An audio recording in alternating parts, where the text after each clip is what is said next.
Hello, everyone. If you are new to the channel, welcome. Don't forget to subscribe and click like. Now back to Ascendance of a Bookworm, paper Unattainable. I kicked my legs around while clinging to Ralph's back, and eventually the outer wall's gate came into view. The outer wall protected the city, and up close I saw that it was really tall. It was about as tall as a 3-story Japanese building and was fairly thick. There were gates at the north, east, south, and west sides of the outer walls, and several soldiers at each one checking those who came inside. We had reached the south gate and we could see several of those soldiers. One of them should be my dad. I couldn't tell which was him, but Tuli could somehow. She hugged the wrapped up thing to her chest and ran toward him, waving hard. Dad, you forgot something. You need this, right? Dad blinked in surprise as Tuli handed him the thing with a bright smile. So nice. You're way too nice, Tuli. All I cared about was avoiding Mom's wrath over him for getting what she worked so hard to find. Yeah, I do need it. Thanks. Wait, did you leave Myne alone? Nah, I brought her with me. See, Ralph carried her on his back. Dad, eyes wavering due to feeling bad about having not noticed me, plopped a hand on Ralph's head. Thanks for carrying her, Ralph. We were on our way to the forest anyway.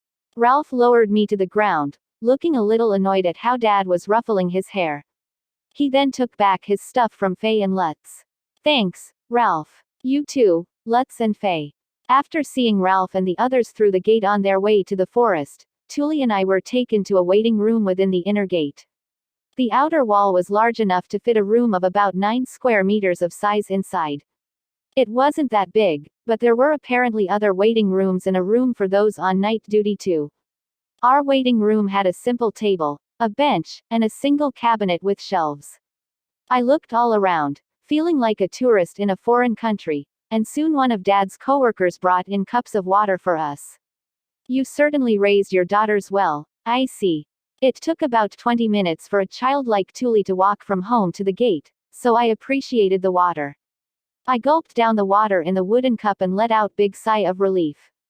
Ha, that was tasty. Finally, I can rest my sore legs. You barely walked on your own, Myne, said Tuli with pursed lips, causing everyone to burst into laughter at once. I humphed, but since everyone had seen Ralph carrying me, I couldn't say anything back to her. As I drank down a second cup of water, a single soldier entered the room. He took out a toolbox-looking thing from the cabinet and immediately left. It looked like he was in a hurry, so I looked around. Did something happen out there, Dad? Probably just someone needing special attention at the gate. Nothing to worry about. Dad waved it off, but his hurried behavior did get me a little worried. Would things really be okay? I mean, a soldier guarding this gate is hurrying around. Doesn't that spell trouble? In sharp contrast to me, Tuli tilted her head in confusion without looking worried at all. Someone needing special attention. Have I ever seen someone like that? Despite passing through the gate frequently, Tuli couldn't immediately imagine someone who would make a guard rush that much. Dad rubbed his stubble and searched for the right words. Yeah. Think someone suspicious looking who's probably a criminal, or maybe the opposite, and it's a noble we need to inform Lord Ehrenfest about before letting them in. Wow. Apparently, they just judge people on their looks. Well, I guess there's no helping that. This world doesn't seem like it would have a robust information network or anything of the sort. Soldiers had no way of researching the background of anyone coming inside. We have them wait in a separate room while the higher-ups decide on whether or not to let them inside. So that's why there are so many waiting rooms by the gate. I get it. I bet the waiting room for nobles and the waiting rooms for suspicious-looking people are totally different in size and furnishings. My thoughts were interrupted after the young-looking soldier with dark brown hair and gentle, calm brown eyes came right back carrying the box and something rolled up into a tube shape. His expression lacked any sense of emergency. Dad was right, it apparently hadn't been anything that serious. The soldier, bundling up the box and roll in his left hand, stood in front of Dad and tapped his right fist against the left side of his chest twice. Dad stood up, correcting his posture, and repeated the same fist-tapping gesture. That was probably the salute of this world. Otto, Your report. I let out a tiny odd noise after seeing Dad make a serious expression unlike anything I had seen at home.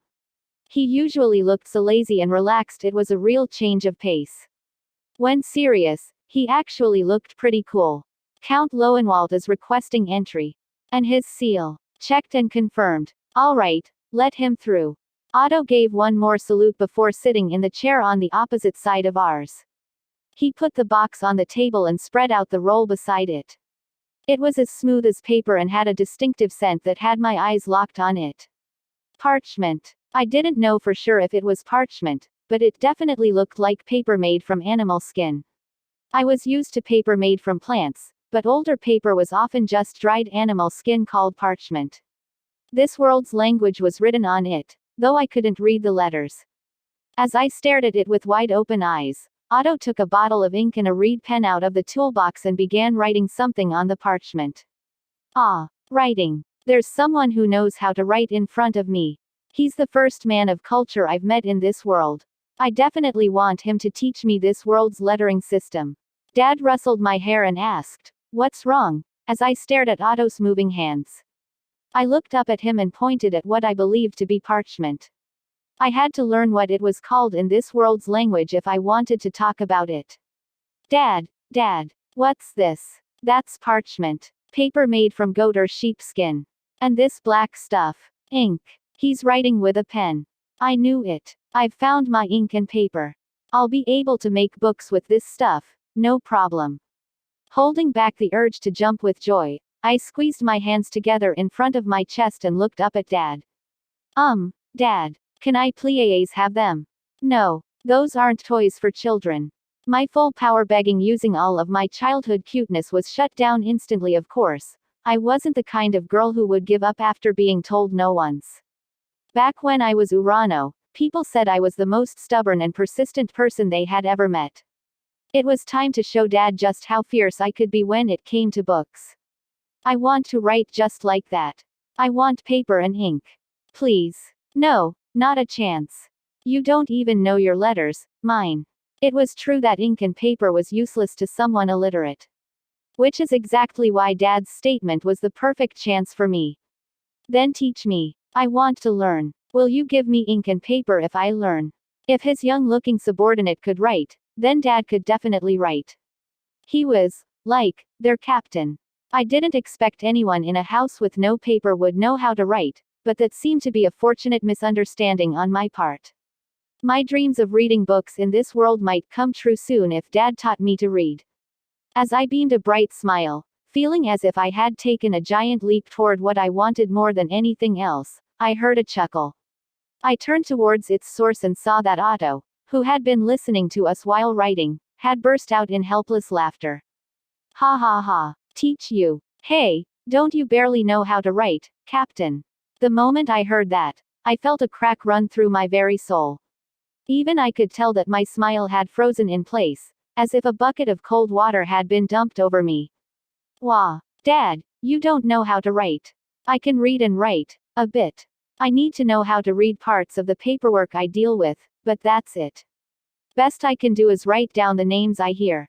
Oh, I looked at Dad with cold eyes as he made excuses with a sullen expression. So basically, in terms of my original world, he kinda knows the alphabet and can write the names of his friends, I guess. Since Otto said, barely, he's probably like a first grader who'd miswrite even those names. Hey now, don't look at your father like that. Otto, the culprit behind my respect for Dad shooting up and then immediately dropping down, chastised me a bit with a somewhat worried expression. Then, as if covering for Dad, he began to explain what kind of work soldiers did. Soldiers work to preserve city peace, but when it comes to important business involving nobles, it's really the knights who take care of the paperwork.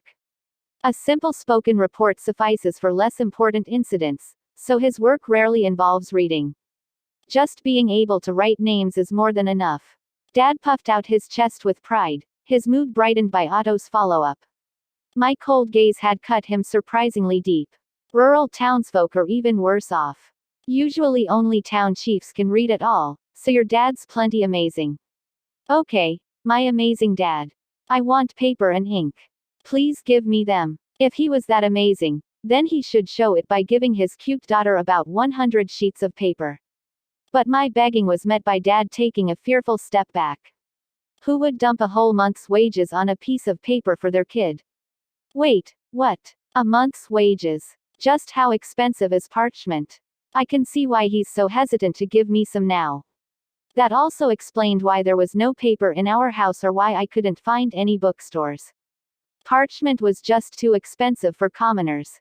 My family was already just barely scraping by. There was no way they'd spend their precious wages on paper to make a book. I slumped my shoulders, depressed, and Otto ruffled my hair. In the first place, I don't think that there are any stores that sell parchment to commoners. Paper is used by nobles, government officials, and rich merchants with connections to nobles. If you just want to learn your letters, why not use a stone slate? I can give you the one I used to use a long time ago. Really? I'd love it. I immediately nodded and he graciously promised to give me his old slate. While I was at it, I wiggled my way into having him teach me. Thank you, Mr. Otto. I'm so glad you're going to teach me letters. As I beamed a broad smile, Dad looked between me and Otto with a fairly pathetic look on his face, but I pretended not to notice. I was very excited to learn letters and own a slate, but what I really wanted was a book and the paper to make one. After all, you couldn't store information on a slate. It was like a chalkboard that you wrote on then cleaned off. Perfect for learning letters, but nothing compared to a book. Still, the fact that stores didn't sell paper to commoners came completely out of left field. How could I make books without paper? Or in other words, what would I do if I couldn't get paper? There was only one answer. I would just have to make some myself. The road to getting a book is so long. To be continued. Please click like and subscribe to my channel. I would also like to hear from you, so drop me a message on the comments section. Till next time. Bye bye. Disclaimer. I do not own or claim any ownership rights over any of the graphics, images, songs used in this video. All rights reserved to the respective copyright owners. All the videos, songs, images, and graphics used in the video belong to their respective owners and this channel does not claim any right over them.